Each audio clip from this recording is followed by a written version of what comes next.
Carbon says, I don't think I can answer this question. Jack.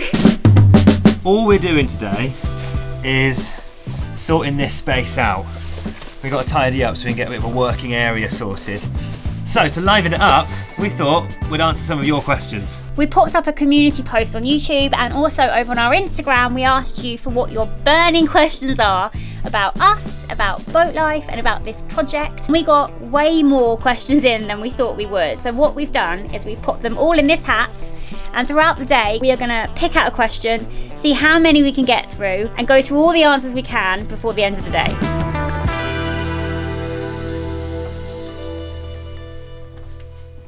I'm a little bit nervous about doing this. Okay, what have we got? This is a good one. Okay, this is from Sarah Hugs Trees, and it says, you seem like a really good team and clearly love each other's company. Do you ever argue? I'm not sure if I should answer this question. We are a really good team and we work really well together. Whether or not we argue, yes, we definitely do. I think it's part and parcel of like living in a small space. I wouldn't say we like argue per se, but we definitely bicker quite a lot. So when it comes to making decisions about the build, you know, even small things like what we're gonna have for tea, really mundane stuff like that, but we definitely do have our moments. I mean, I would say one of the best things about living on the boat is that we have access to the outdoors all the time. So if one of us is driving the other one absolutely crazy, we can always just go for a little walk, get out into nature and just take that breath and come back to the lovely serene boat trek for life. Next question. It's really hard to unfold these with one hand. Our boat neighbour's doing some work, so if you can hear that, you'll have to ignore it. Carbon says, I don't think I can answer this question so early on in the video. What about lovemaking? Do you worry about being overheard? Does it rock the boat? Jack?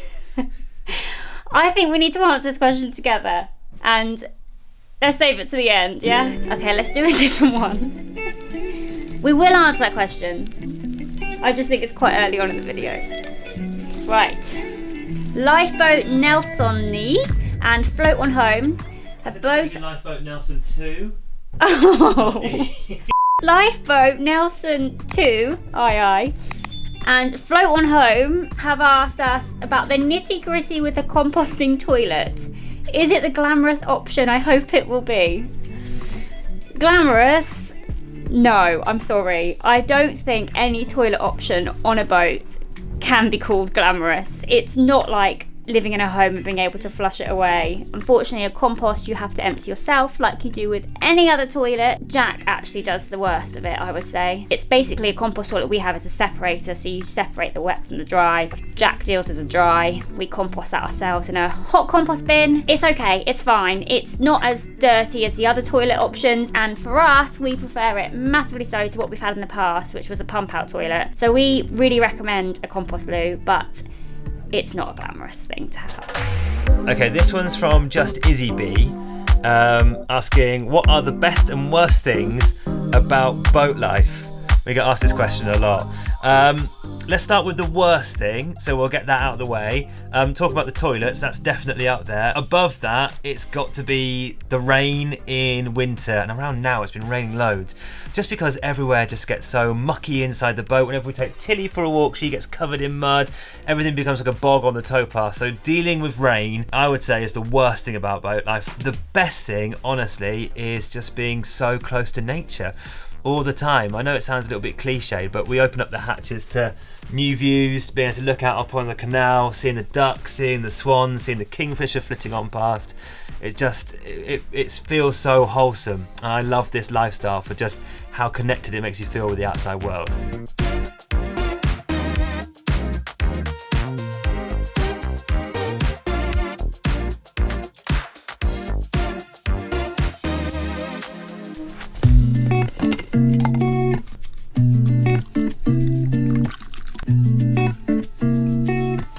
Let's do a question together.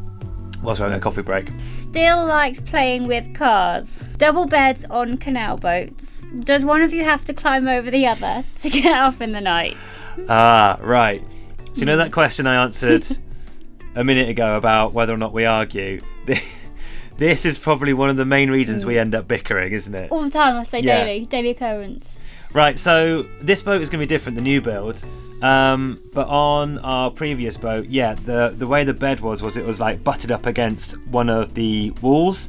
So one of us had to sleep like squeezed up against the wall, which was me, and then Gabby had all the open space where the corridor was. So for me to get in and out of the bed, I had to clamber over Gabby. Jack blamed not getting up in the morning on the fact that he didn't want to clamber over me and disrupt me. Yeah, which is a polite, respectful thing to do, because I didn't have to wake you up. But then when I get out of bed in the morning, he's not then spring chicken up and out. Let's do another question. Rowena the coach, I think that's how I pronounce your name, who says, where did you get your dog from? So Tilly is from Devon, so we picked her up when we used to live down in Devon. She wasn't meant to be ours. She was up for sale, and we really wanted her, but we never went to have a look. So we weren't quite ready for a dog, and then she was sold.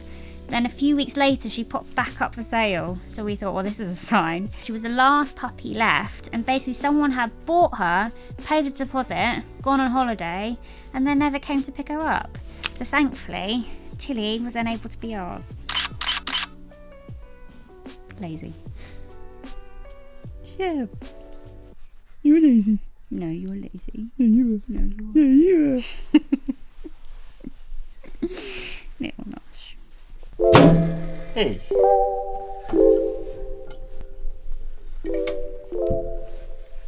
Upon reflection, Liz, Paul and Ernie have asked, do you think you'll miss the sound of the engine chugging along the water?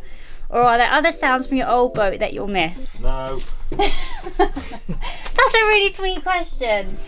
The engine chugging on the water, we didn't have one of those like really old pop pop pop pop pop ones which sound gorgeous. So ours was just, I don't know. Like a tractor. Sounded like a tractor, and when you're cruising, it kind of disrupts the peace and serenity of the outside because you've got this big grrr. Also, when we're cruising and if we're trying to moor up or something, that is an area for bickering because you can't hear each other because the engine's so loud. So I don't think we're going to miss the sound of the engine. I'm really looking forward to like a nice peaceful cruise where you can't hear anything engine related. You can hear everything, but you can't hear the engine. That's what I mean. Because we have got a lot, haven't we? Always using those weights, aren't you? Yeah, I am. Thank you.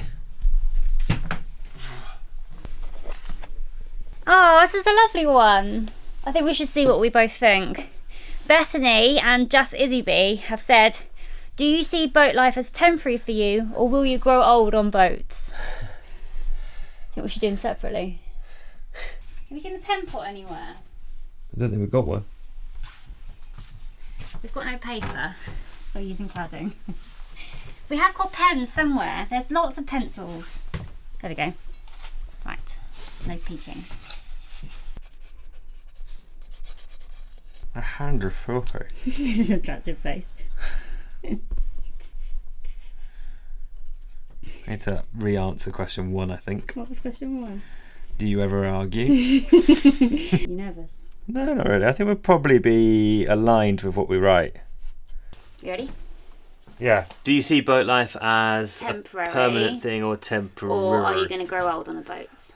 Well, I can't actually read mine. My handwriting's awful. Ready? Yeah. 1, 2, 3. I don't want so that they can read it. I haven't done mine so you can read it. What have you written on yours? I can't see. Temp. Long-term temp. Long-term temporary with a sad face. Yeah, so I think I've written What pretty have you much. I've written pretty much the same thing. I said ideally forever. In reality, probably not forever. Small holding. Yeah, because at some point when we do move off the boats, I would like to. Well, I think we both want to go and find like a little bit of land, and live like a real simple living, small holding, veg patch, allotment garden kind of thing. Yeah. So we're boats until then. Yeah. Hopefully this boat until then. Matched. Roger. Love the setup of a fully electric setup. Let me do that again. I'll just read it out again. Love the idea of a fully electric setup. We have similar installation on our boat which drives everything except our washing machine. So will you be having a wash machine or doing trips to the laundromat? Laundromat. Yeah, laundromat. Laundrette, I think I call it. I don't think it matters. This is a tricky question, actually. We didn't have a washing machine on our last boat, Flora, and we've kind of just relied on turning up to friends and families with literally bags full of washing machine loads, which thankfully they haven't minded and they kind of welcome us to do that. But it would be a lot better if we could have a washing machine on board. So I think we might try and get one of those like boaters washing machines, which you have to put the hot water in yourself and they don't use up very much energy. And I think we'll probably go for one of those washing machines so that we have the option to wash our own clothes, because it's lovely going to a laundrette, but it's quite heavy and a faff having to pop everything on your back, get on the train, go find the laundrette, sit there for a couple of hours. It's also really expensive. Oh my gosh, it is. Like the laundrette, it's surprising how expensive it is. Although the idea I had, which I'm not sure if Gabby's so keen on, but I want to do my cycle-powered washing machine. Which, I forgot about this. I mean, if you let me do it, it's literally, you know, attached like a bike wheel to the back of a washing machine, then you pedal and it spins the drum. Which was from Ben Fogle's New Lives in the Wild. Yeah, I mean, I've watched it on YouTube before, but I mean, it's an idea. It's an idea. I don't think we've got the space to put a bike inside the boat, but we'll see. I think it's a good idea. I don't fancy doing the pedalling, but you know.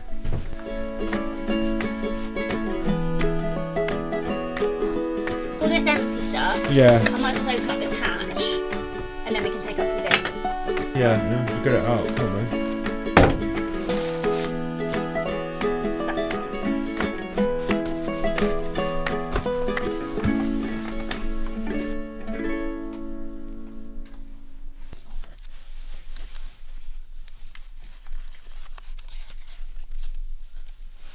Gabby, Yeah. I've got one for you. Yeah. Yeah. Ooh. This looks like your handwriting.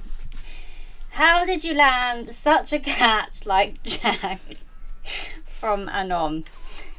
I don't know. I just don't know. I do pinch myself every day for how lucky I am to have found you. Yeah, it's understandable, really. Who sent that in as well? I don't know, What a question. I'll tell you what's really strange. What's that? Is that it's handwritten, whereas all of the other ones are printed out. Very odd, very odd. There you go. Lovely. We're going to just do one more each. So the last one from me today is from Chris. What is the thing you miss the most about living on dry land? Oh, I think the thing I miss the most is having long, hot showers every day without fail. I think that's fair enough. What would you say yours is? Yeah, I think it's probably the same. Would you say the same? It's not, yeah, so showers is a big one, but I think like, the beauty of being on the boat is it teaches you to appreciate like those resources, doesn't it?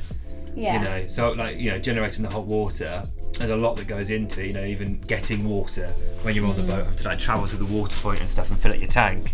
Yeah. It just teaches you to appreciate it a whole lot more. But yeah, definitely being able to have those like mindlessly long showers with like hot water on demand, it's yeah, that's got to be the number one. I agree. Right, your last one. You ready? Yeah, I got to do my last one. Right. Right, this is from Alice Stern and Go With The Flow UK, who have asked, what do you do for work? I work on the radio, so I talk rubbish in between songs basically, which is a job which I've had since I was like 15. I work for like a load of different people, like Heart, the BBC. Now mostly do stuff from the boat, which is kind of weird. If I've got a microphone and an internet connection, can pretty much work from anywhere. I record radio shows and send them off to radio stations across the world. Gabby is a TV producer, so produces a range of different shows for all sorts of different channels. She works as a freelancer, and we're both really lucky that our jobs mean that we can pretty much do it from here. Full disclosure, we are also trying to grow our YouTube channel a little bit. So we really enjoy putting together these videos, things on boat life, alternative living, slow living. And if you enjoy our content and would like to support us, then we have just set up a Ko-fi account, which is where you can buy us a coffee, and I will pop a link in the description below. If you are happy and able to, that would be amazing. But if not, just liking, watching, commenting and subscribing to our channel is a massive, massive help. So thank you so much. There is still one question left to answer. You know, that one from earlier, which Gabby chickened out of, from Carbon, who asked, what about lovemaking? Do you worry about being overheard? Does it rock the boat? Well, Carbon, given the state of this boat currently, I think it's going to be a little while till we find out the answers to that one. If you've enjoyed this video, please do click like, and it'd be great if you could hit subscribe, and we'll see you next week.